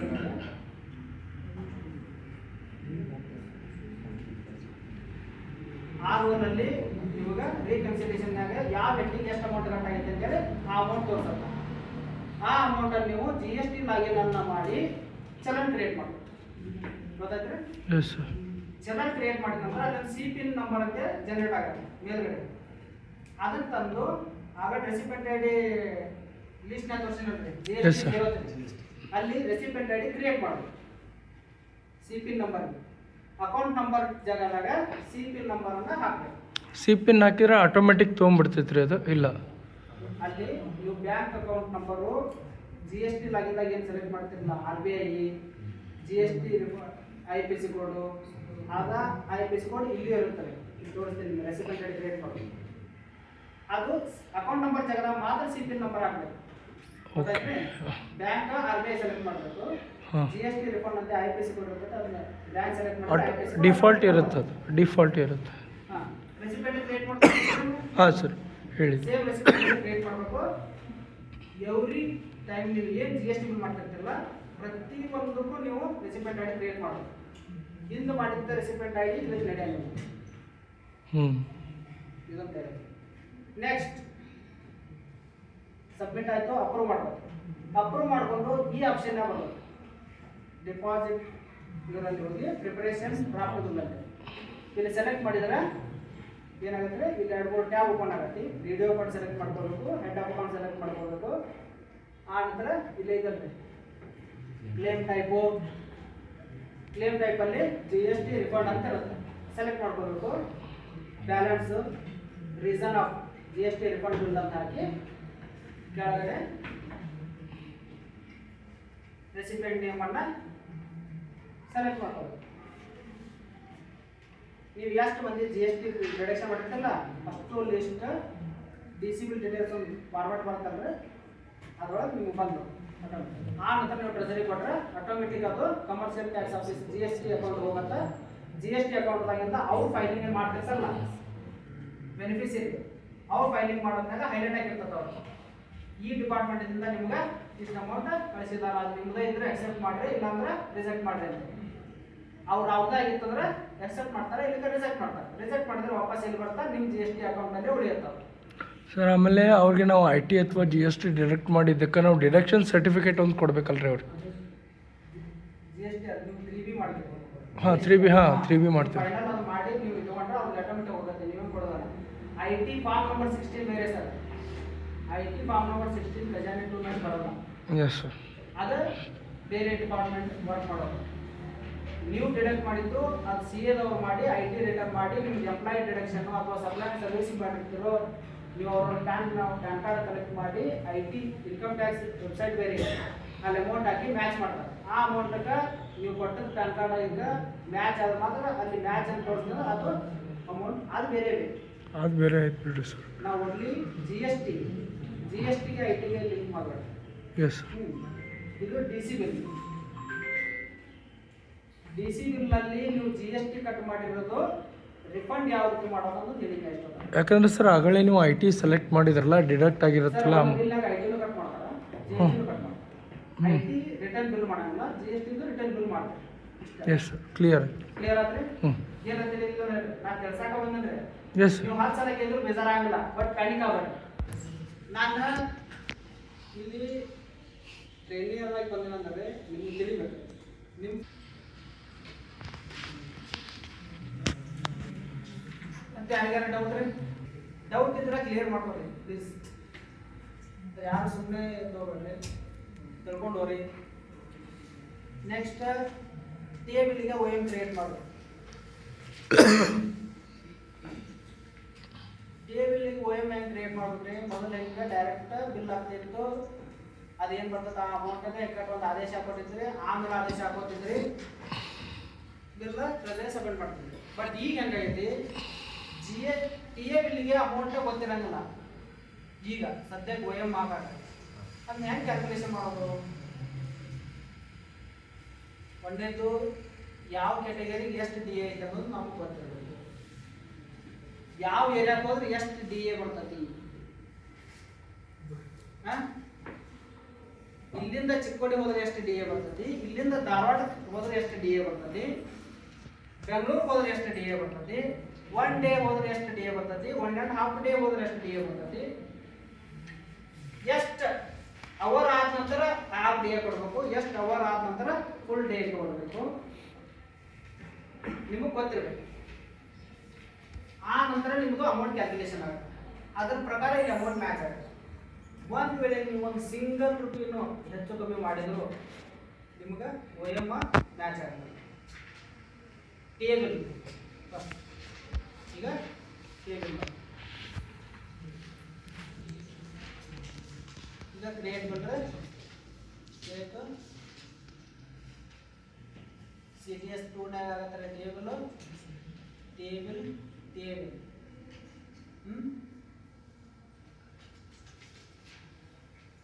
ಓಪನ್ ಆಫ್ಲೈನ್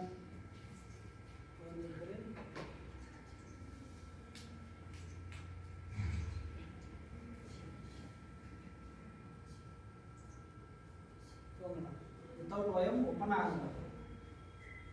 ಅದಕ್ಕಾಗಿ ಟೇಬಲ್ಗೆ ಓಪನ್ ಆಗಬೇಕಂದ್ರೆ ಒಂದು ಆನ್ಲೈನ್ ಆರ್ಡರ್ ಕ್ರಿಯೇಟ್ ಆಗುತ್ತೆ. ಆನ್ಲೈನ್ ಆರ್ಡರ್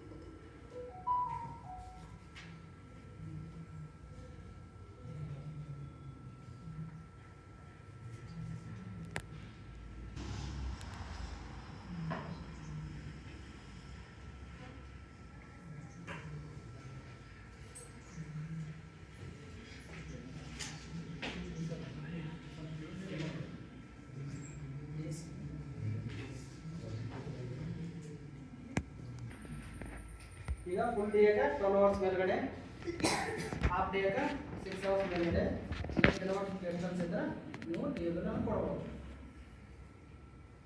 ನೆಕ್ಸ್ಟ್ ಈಗ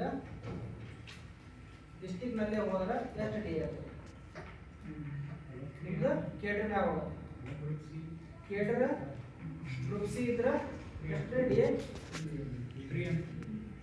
ಯಾವ ಏರಿಯಾಗ ಇದು ಲೋಕಲ್ 200 ನೆಕ್ಸ್ಟ್ ಬೆಂಗಳೂರು 400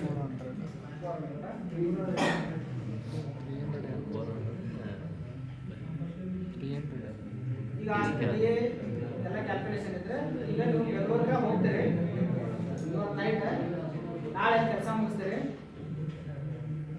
ನಾಳೆ ಜರ್ನಿ ಮಾಡ್ತೀವಿ ವಾಪಸ್. ಎಷ್ಟು D A ಕೊಡೋದ್ರೆ 1 day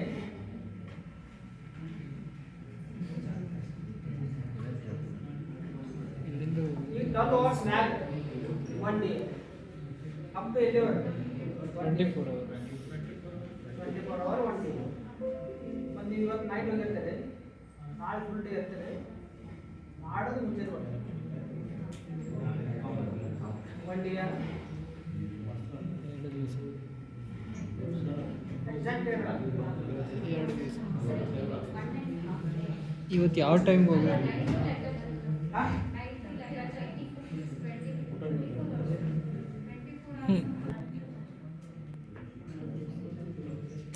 sir 2 D A ಬರುತ್ತೆ ರೀ. ಟೈಮ್ ಇವತ್ತು ನೈಟ್ ಬೆಂಗಳೂರು ಹೋಗ್ತೀರಿ ಸರ್, ನಾಳೆ ಫುಲ್ ಡೇ ಅಲ್ಲೇ ವರ್ಕ್ ಮಾಡ್ತೇವೆ. ನಾಳೆ ನೈಟ್ ನೀವು ಬಿಟ್ಟಿದ್ರೆ ಬೆಳಗ್ಗೆ ಇಲ್ಲಿ ಬರ್ತೀರಿ. ನಾಡಿದ್ದು ನಿಮ್ಮ ಪ್ರಕಾರ ಇವತ್ತು ನೈಟ್ 8 ಗಂಟೆಗೆ ಬಿಟ್ಟರೆ ನಾಳೆ 8 ಗಂಟೆಗೆ 24 ಅವರ್ ಆಯಿತು. 2 ಗಂಟೆಗೆ ಬಂತು, ನೆಕ್ಸ್ಟ್ ಅಲ್ಲಿ 8 ಗಂಟೆಗೆ ಬಿಡ್ತೇವೆ. ಬೆಳಗ್ಗೆ ಎಷ್ಟೊತ್ತಿಗೆ ಬರ್ತೀವಿ? ಬೆಳಗ್ಗೆ ಎಷ್ಟೊತ್ತಿಗೆ ಬರ್ತೀವಿ ಅನ್ನೋದು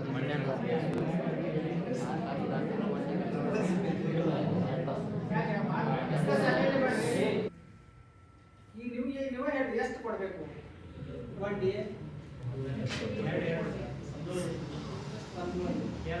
2 ಟ್ರಾವೆಲಿಂಗ್ ಟೈಮ್ನಾಗ ನಿಮ್ಗೆ ಡೇ ಕೊಡ್ತಾರಂತೆ ಯಾರಿಗೆ?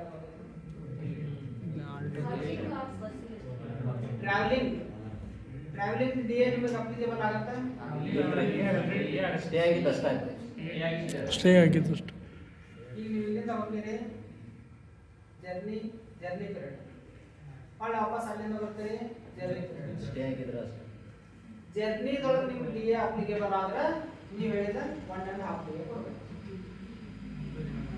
ಜರ್ನಿ ಪೀರಿಯಡ್ದೊಳಗೆ ನಿಮ್ಗೆ ಅಪ್ಲಿಕೇಬಲ್ ಆಗಿಲ್ಲ ಅಂದ್ರೆ 1 ಡೇ. ಗೊತ್ತಾದ್ರೆ ಈಗ ನೀವು ಡಿಸಿಷನ್ ತಗೊಳ್ಳಿ.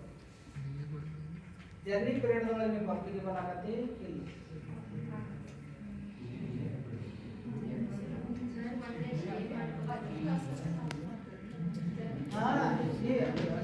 ಆಫೀಸ್ ವರ್ಕ್ ಮ್ಯಾಗ ಹೋಗಿರ್ತೀರಿ, ವರ್ಕಿಂಗ್ ಅವರ್ಸ್ ಅಲ್ಲಿ ಅದನ್ನು journey period, journey time.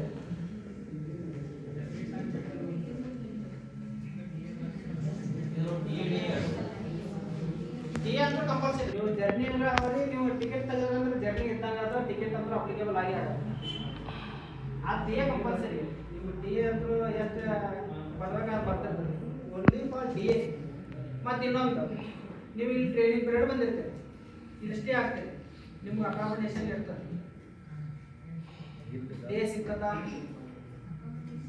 Accommodation ಇಲ್ರಿ ಸರ್. ಅಕಾಮಿಡೇಷನ್ ಇಲ್ರಿ ಸರ್.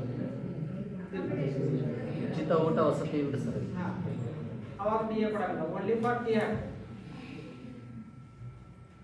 ಟಿ ಎ ತೊಗೋಬೇಕಂದ್ರೆ ಕೆಲವೊಂದು ತಿಳ್ಕೊಂಡಿರ್ಬೇಕು. ನೀವು ಓಡಿ ಹೋಗಿರ್ತೀರಿ, ನೀವು ಬೆಳಗಾವಿಯಿಂದ ತಾಲೂಕು ಆಫೀಸಿಗೆ ಓಡಿ ಹಾಕಿರ್ತಾರ, ಆವಾಗ ನಿಮ್ಗೆ ಟಿ ಎ ಸಿಗ್ತತಿ. ಅಥವಾ ಇನ್ಸ್ಪೆಕ್ಷನ್ ಹೋಗಿರ್ತೀರ, ಸಿಗ್ತತಿ.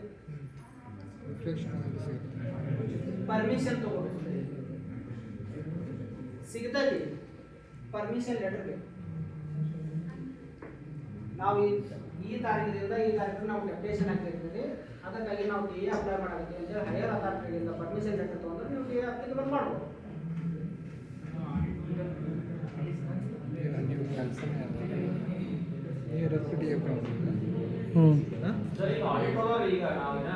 ಎಲ್ಲರಿಗೂ ಟಿ ಎ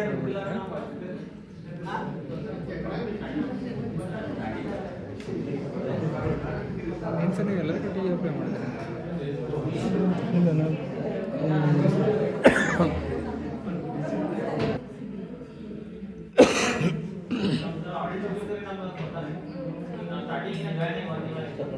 ಹಾಂ, ಅಡಿಗೆ ಹೋದ್ರೆ ಅದೇ ಹೇಳಿಲ್ಲ ಸರ್, ಸ್ಪೆಷಲ್ ಕೇಸ್ನಾಗ ಪರ್ಮಿಷನ್ ತಗೋಬೇಕು. ಈಗ ಡಿ ಕೆಲವೊಬ್ರು ಹೆಂಗ್ರಿ ಫೀಲ್ಡ್ ಆಫೀಸರ್ ಇರ್ತಾರಲ್ಲ, ಅವ್ರಿಗೆ ಕಂಪಲ್ಸರಿ ಡಿ ಎ ಎಲ್ಲ ಬರ್ತೈತಿ. ಕೆಲವೊಬ್ರು ಗ್ರೇಡ್ 1 ಆಫೀಸರ್ ಇರ್ತಾರ, ಬೆಂಗಳೂರು ಮೀಟಿಂಗ್ ರೆಗ್ಯುಲರ್ ಆಗಿರ್ತಾರೆ, ಅವ್ರು ಡಿ ಎ ಬರ್ತಿರ್ತಾರೆ. ನನ್ನ ಕ್ವಶನ್ ಏನ್ರಿ, ಈಗ ನಾವು 1 ತಿಂಗಳಾಗೈತೆ, ಈಗ ನಾವು ಅದನ್ನು ಕೊಡ್ತಾರೆ ಕೊಡ್ತಾರೆ, ಅದು ಪರ್ಮಿಷನ್ ತಗೋಬೇಕು. ಅದೇನು ನಾವು ಇಂಥದ್ದು ಅಡಿಗೆ ಅದೇ ನಿಮ್ಗೆ ಅದೇ ರೀ ಪರ್ಮಿಷನ್. ಯಾಕಂದ್ರೆ ನೀವು ಫೀಲ್ಡ್ ಆಫೀಸರ್ ಆದಾಗ ಅಡಿಗೆಗೆ ಮತ್ತು ಕೆಲವೊಂದು ಇನ್ಸ್ಪೆಕ್ಷನ್ಗೆ ನೀವು ಹೋಗ್ತಿರ್ತೀರ. ಈ ತಾರೀಕಿನಿಂದ ಈ ತಾರೀಕಿಗೆ ಇವ್ರು ಇಲ್ಲಿ ಹೋಗಿರ್ತಾರೆ, ಇವ್ರಿಗೆ ಡಿ ಎನ್ನ ಮಂಜೂರು ಮಾಡಲಾಗಿದೆ, ಮಾಡಿಸ್ತೀವಿ. ಏನ್ರಿ ಸ್ಯಾಲರಿ ಡಿಡಕ್ಟ್ ಏನಾಗುತ್ತೆ?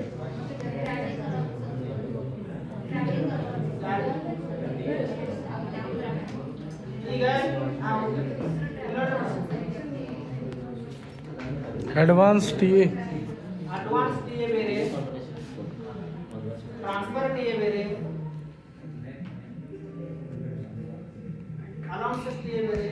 ಟಿ ಎ ಫಿಕ್ಸ್ ಒಂದು ಟಿ ಅಮೌಂಟ್ ಅಂತ ಒಂದು ಡೆಸಿಗ್ನೇಷನ್ ಕೊಡ್ತಾರೆ.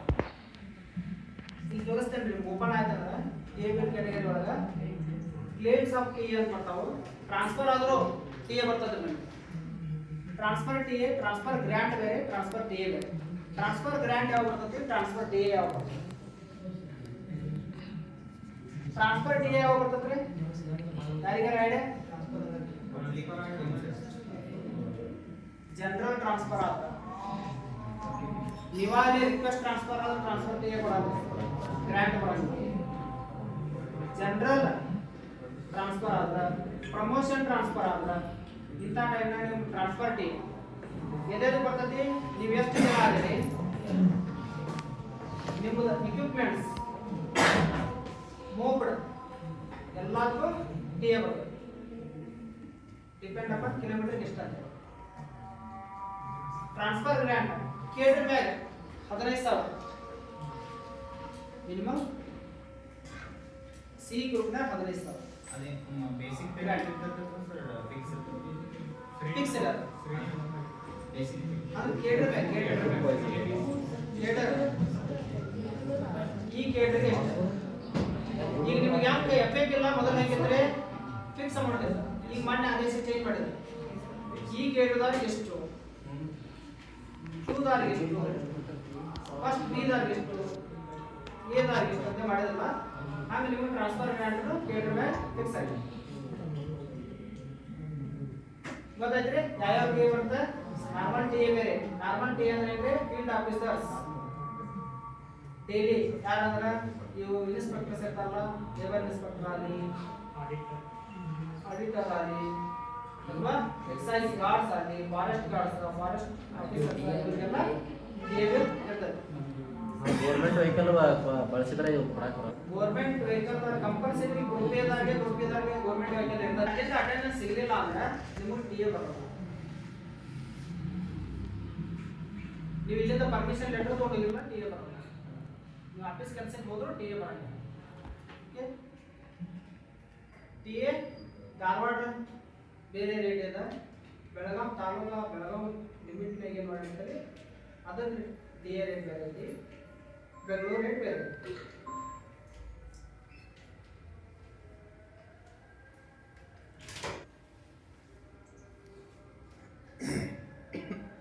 ಈ ಸಲಲ್ಲಿ ಏನಾರ ಕ್ರಿಯೇಟ್ ಮಾಡೋಲ್ಲಿ ಏನಾರ ಡೌಟ್ ಇದ್ರೆ ಕೇಳಿ. ಈ ಬಿಲ್ಗೆ ಇದು ಏನು ಪ್ರಾಬ್ಲಮ್ ಇತ್ತು ಸರ್ ಎಕ್ಸೆಲ್ ಅಲ್ಲಿ ಅಪ್ಲೋಡ್ ಮಾಡ್ಬೋದಲ್ಲ ಸರ್? ಎಕ್ಸೆಲ್ ಅಲ್ಲಿ ಅಪ್ಲೈನ್ ಆಗಿ ಅಪ್ಲೈನ್ ಬಿಲ್ ಮಾಡ್ಬೋದು ಸರ್. ಡೌನ್ಲೋಡ್ ಮಾಡ್ಕೋಬೇಕು, ಫಿಲ್ಅಪ್ ಮಾಡಿ ಅಪ್ಲೋಡ್ ಮಾಡಬೇಕು. ಆದರೆ ಒ ಎಮ್ ಮಾತ್ರ ಜನರೇಟ್ ಮಾಡಲೇಬೇಕು. ಪ್ರತಿ ಬಿಲ್ಲಿಗೂ ಒ ಎಮ್ ಜನರೇಟ್ ಮಾಡಬೇಕು.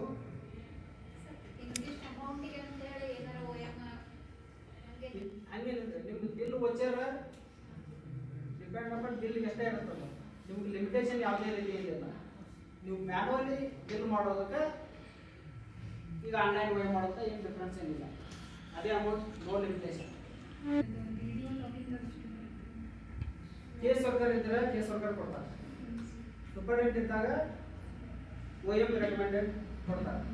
ಡಿ ಡಿ ಅವರಿಗೆ ಇಶ್ಯೂಯಿಂಗ್ ಅಥಾರಿಟಿ ಕೊಡ್ತಾರೆ. ಈ ಸದ್ಯಕ್ಕೆ ಎಲ್ಲರಿಗೂ ಬೈ ಡಿಫಾಲ್ಟ್ ಮ್ಯಾಪ್ ಮಾಡ್ತಾ ಇದ್ದಾರೆ. ಕೆಲವೊಂದು ಆಫೀಸ್ನಾಗ ಇರಂಗಿಲ್ಲ, ಕೇಸ್ ವರ್ಕರ್ ಇರಂಗಿಲ್ಲ, ಸೂಪರ್ಡೆಂಟ್ ಇರಲ್ಲ, ಎಲ್ಲರೂ ಡಿ ಡಿ ಅವ್ರು ಮಾಡ್ತಾರೆ. ಪರ್ಟಿಕ್ಯುಲರ್ ನೀವು ಲೆಟರ್ ಏನು ಕೊಡ್ತಿರಲ್ಲ ಟ್ರೆಜರಿ ಅವರಿಗೆ, ಅವರು ಆ ಪ್ರಕಾರ ಮ್ಯಾಪಿಂಗ್ ಮಾಡಿಕೊಡ್ತಾರೆ. ನೀವೇ ಕೊಟ್ಟಿದ್ದ ಈ ಡಿ ಡಿ ಅವ್ರಿಗೆ ಮಾಡಿಕೊಡ್ಬೇಕು ಅಂತೇಳಿ ಅಷ್ಟು ಲೆಟರ್ ಕೊಟ್ಟು ಡಿ ಡಿ ಅವರಿಗೆ ಮಾಡ್ತಾರೆ. ಫಸ್ಟ್ ಅವ್ರು ಕೇಳ್ತಾರೆ ನಿಮ್ಮಲ್ಲಿ ಕೇಸ್ ವರ್ಕರ್ ದಾರಲ್ಲೋ ಸೂಪರ್ಡೆಂಟ್ ಅವ್ರು ದಾರಲ್ಲೋ ಅಂತೇಳಿ. ನೀವು ಇಲ್ಲಂದ್ರೆ ಅವ್ರ ಅನಿವಾರ್ಯ ಡಿ ಡಿ ಅವ್ರಿಗೆ ಮಾಡಿಕೊಡ್ತಾರೆ.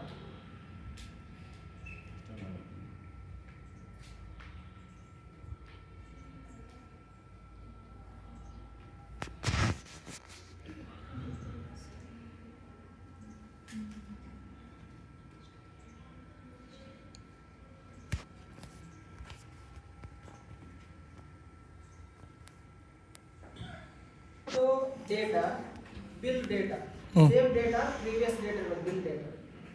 ನೀವು ಇವತ್ತು ಒ ಎಮ್ ಮಾಡಿ ನೆಕ್ಸ್ಟ್ ಡೇ ಬಿಲ್ ತೊಗೊಳಕ್ ಬರಲ್ಲ. ಒ ಎಮ್ ಮೀನ್ಸ್ ಮಾಡ್ರಿ ನಿಮ್ಮ ಕಡೆ ಬಿಲ್ ಬಂದಿರಬೇಕು, ಇನ್ವರ್ಡ್ ಆಗಿರಬೇಕು, ಆ ಬಿಲ್ ಮಾಡಕ್ಕೆ ಪರ್ಮಿಷನ್ ನಿಮ್ಮ ಡಿ ಡಿ ಅವ್ರ ಕಡೆ ಕೊಟ್ಟಿರಬೇಕು. ಅವಾಗ ಒ ಎಮ್ ಕ್ರಿಯೇಟ್ ಆಗುತ್ತೆ. ನೀವು ಅಡ್ವಾನ್ಸ್ ಒ ಎಮ್ ಮಾಡಾಕ ಬಿಲ್ ಅಮೌಂಟೇ ಇರಂಗಿಲ್ಲ ನಿಮ್ಮ ಕಡೆ, ಹೆಂಗೆ ಒ ಎಮ್ ಕ್ರಿಯೇಟ್ ಮಾಡ್ತೀರ? ಓಕೆ, ಒಂದು same date or previous date ಇರಬೇಕು ಬಿಲ್ ಒಯಮ್ಮದ್ದು ಡೇಟಿಗೆ ಬಿಲ್ ಡೇಟಿಗೆ ಸೇಮ್ ಆರ್ ಪ್ರೀವಿಯಸ್ ಡೇಟ್ ಇರಬೇಕು ಬಿಲ್ ಡೇಟ್. ನೀವು ಇವತ್ತು ಒಯಮ್ ಮಾಡಿಡ್ಬೋದು, ಬಜೆಟ್ ಬಿಲ್ಲು ಬಂದಿದೆ, ಇನ್ವರ್ಟ್ ಆಗಿದೆ, ಸಾಹೇಬ್ರ ಕಡೆ ಪರ್ಮಿಷನ್ ಸಿಕ್ಕಿದೆ, ಒಯಮ್ ಮಾಡಿಡ್ಬೋದು. ಮಾಡ್ತಿರ್ತಿರಲ್ಲ ಅವಾಗ ಆ ಡೇಟು ಆ ಒಯಮ್ ನಂಬರ್ ನಿಮ್ಮ ಕಡೆ ಇರಬೇಕು. ನೋಟ್ ಮಾಡಿ ಇಟ್ಕೊಂಡ್ರೆ ಅದನ್ನ ಸರ್ಚ್ ಮಾಡಿದ್ರೆ ಅದು ಹೈಲೈಟ್ ಆಗುತ್ತೆ. ಒಯಮ್ ರೆಡಿ ಮಾಡಿಟ್ಟಿರ್ಬೇಕು, ಬಿಲ್ ಇಂದ ಒಯಮ್ ರೆಡಿ ಮಾಡಕ್ ಬರಲ್ಲ. ಎಸ್ ಅಂಡರ್ಸ್ಟ್ಯಾಂಡ್ ಆಯ್ತು ರೀ ಸರ್.